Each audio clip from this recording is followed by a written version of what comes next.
Avui farem un arròs de seitons i començarem amb un sofregit de ceba bastant potent. O sigui, hem posat força oli, més del que normalment hi poso, però d'aquesta manera es caramelitzarà millor i intentarem que la ceba ens quedi el més fosca possible. Mentrestant fem això, que durarà com a mínim mitja hora. Tallarem molt prims els pebrots, tant el verd com el vermell. Ja comencem a tallar la ceba com volem. Llavors és el moment d'acabar de tallar bé els pebrots. Els tallarem molt petits. Els vermells ja els tenim a tiretes. Ara farem els quadradets. Aquest no m'agrada, fora. I aquí farem, amb els verds, farem el que hem fet aquí, que és una mica posar aquí, vale?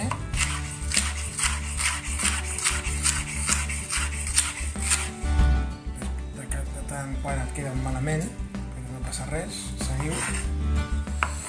El millor és que això estigui equilibrat, però bueno, perquè llavors et quedarà millor.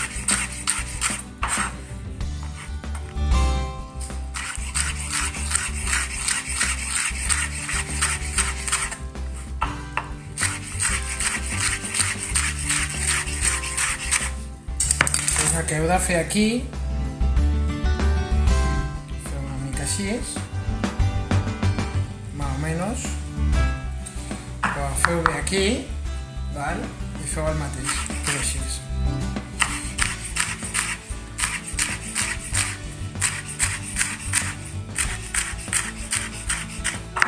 Aquí ara no m'ha quedat exacte, en un restaurant això et queda exacte, però bueno, estem a casa.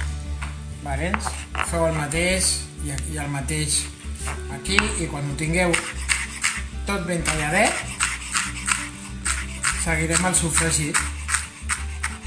Avui ho volem deixar tot super putxat perquè l'arròs és bàsicament el sofregit, després hi tirarem el tomàquet i quan ho farem al forn, i als 3 minuts finals del forn i posarem els seitons, i els seitons es faran directament al forn. Ja tenim el pebrot ben talladet i remenat amb la ceba, i això ho deixarem putxar mitja hora més. Ai, que dinarem tard avui. Això s'està a punt de caramel per tirar-hi el tomàquet. Probablement ara hi hauríem de retirar una mica d'oli. He retirat ja tot aquest oli perquè ens sobrava i ara hi he posat tomàquet de llauna sencer picadet. Per què? Perquè ara els tomàquets nens no tenen gust de res i és millor posar un tomàquet així italià boníssim, el fem sofregir una miqueta, a més anirà molt més ràpid que el natural, i això 10 minuts ja podrem posar l'arròs i mullar amb el brou. Bé, això ja s'acosta a lo que és un senyor sofregit.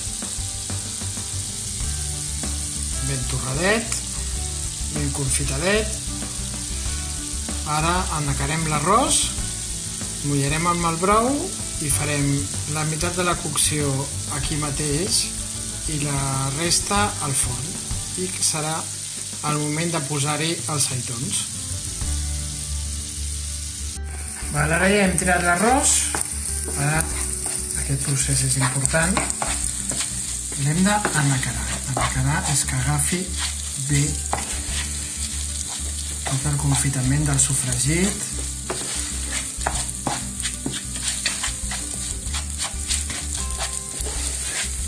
I ara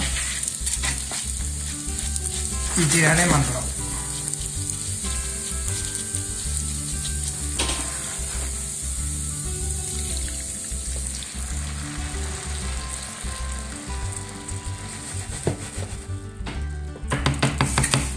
Posem el foc.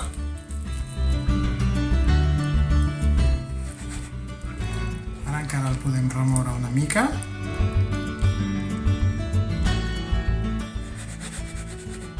I aquest arròs en 12-13 minuts estarà. Ja tenim vist el nostre arròs de seitons. Exactament el que hem fet, però amb sardines, també quedaria de nassos. Necessitaria una mica més de cocció al peix i ja està. Al final de tot, hi he tirat una miqueta de pa ratllat i he engegat el gratinador per acabar de coure els seitons del tot. I si teniu un motllo i convidats, ho podeu emplatar així, que queda ben xulo.